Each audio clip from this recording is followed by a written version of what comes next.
दोस्तों, किसी भी कंपनी के बैलेंस शीट को उसके फाइनेंशियल पोजीशन का स्नैपशॉट कहा जा सकता है। किसी भी कंपनी में मेनली 3 कंपोनेंट्स होते हैं जो कंपनी की फाइनेंशियल पोजीशन को डिफाइन करते हैं।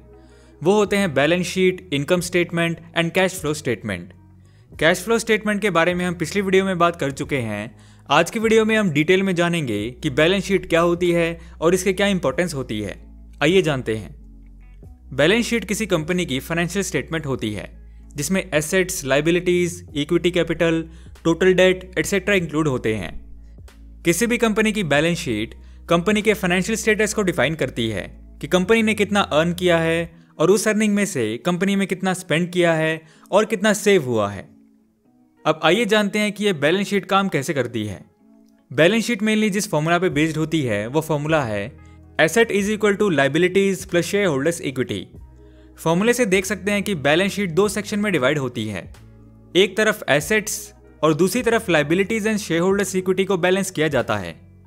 कंपनीज एक्ट 2013 के अकॉर्डिंग बैलेंस शीट को लिस्ट की फॉर्म में कुछ इस तरह से शो किया जाता है। इसको आप स्क्रीन पे देख सकते हैं। चलिए पहले बात करते हैं एसेट्स की। जो भी प्रॉपर्टी आइटम जिन्हें कंपनी ओन करती है एसेट्स कहलाते हैं। बैलेंस शीट में कंपनी के एसेट्स को इस ऑर्डर में देखा जाता है कि किस एसेट को कितनी इजीली कैश में कन्वर्ट किया जा सकता है।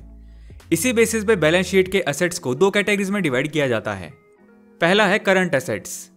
करंट एसेट्स में वो एसेट्स होते हैं जिनको easily with in 1 year cash में कन्वर्ट किया जा सकता है, जिसमें चेक्स, सेविंग अकाउंट्स इंक्लूड होते हैं। इसके अलावा इसमें marketable securities, inventory and prepaid expenses etcetera होते हैं। प्रीपेड एक्सपेंसेस में वो चीज़ें आती हैं जिनके लिए कंपनी ऑलरेडी पे कर चुकी है, जैसे कि ऑफिस रेंट्स या बिजनेस इंश्योरेंस। दूसरा है long term assets. Long term assets में वो चीज़ें आती हैं जिनको 1 साल के अंदर कैश में कन्वर्ट नहीं किया जा सकता है, जैसे कि कोई fixed assets like building, property या कोई ऐसे इन्वेस्टमेंट्स जिसको with in a year sold नहीं किया जा सकता है। इसके अलावा इंटेंजिबल एसेट्स को भी इसी में इंक्लूड किया जाता है। इंटेंजिबल एसेट्स वो एसेट्स होते हैं जो फिजिकल ऑब्जेक्ट नहीं होते, जैसे कि copyrights, patent and franchisee agreement etcetera.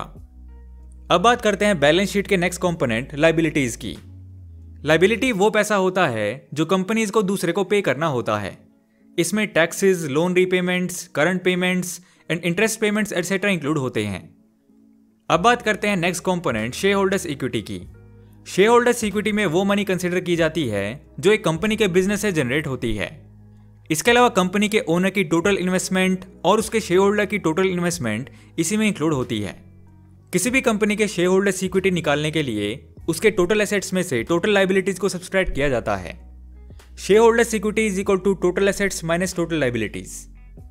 दोस्तों, वैसे अगर आपको किसी कंपनी की बैलेंस शीट देखनी है तो आपको टिकर टेप पे इजीली ये डेटा मिल जाएगा।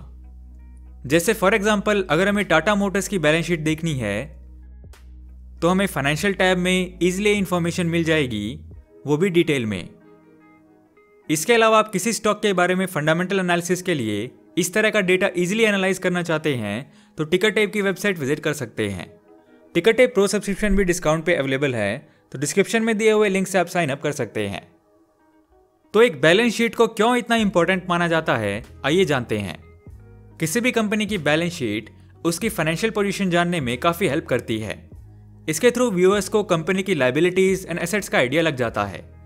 कंपनीज की फाइनेंशियल पोजीशन को अंडरस्टैंड करने के लिए इन्वेस्टर्स, एनालिस्ट एंड रेगुलेटर्स के लिए ये एक एसेंशियल फाइनेंशियल टूल होता है। इसके अलावा इसके थ्रू कंपनी के नेटवर्थ का भी आइडिया लगता है। दोस्तों, आप सोच रहे होंगे कि बैलेंस शीट को प्रिपेयर करने की रिस्पॉन्सिबिलिटी किसकी है।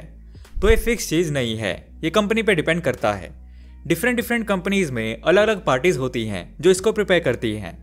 जैसे कि स्मॉल कंपनीज में ज़्यादातर टाइम खुद ओनर ही प्रिपेयर कर लेते हैं। मिड साइज कंपनी में कई बार बैलेंस शीट को इंटरनली प्रिपेयर कर लिया जाता है एंड बाद में किसी एक्सटर्नल अकाउंटेंट से चेक करा लिया जाता है।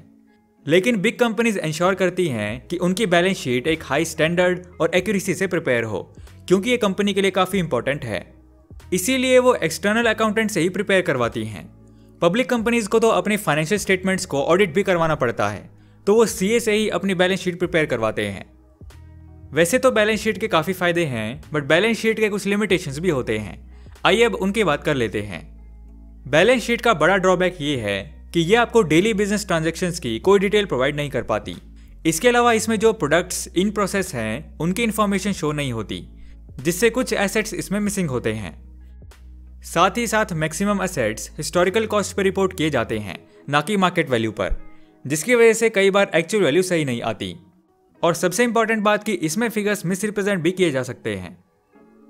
तो दोस्तों, आज की वीडियो में हमने समझा बैलेंस शीट के बारे में।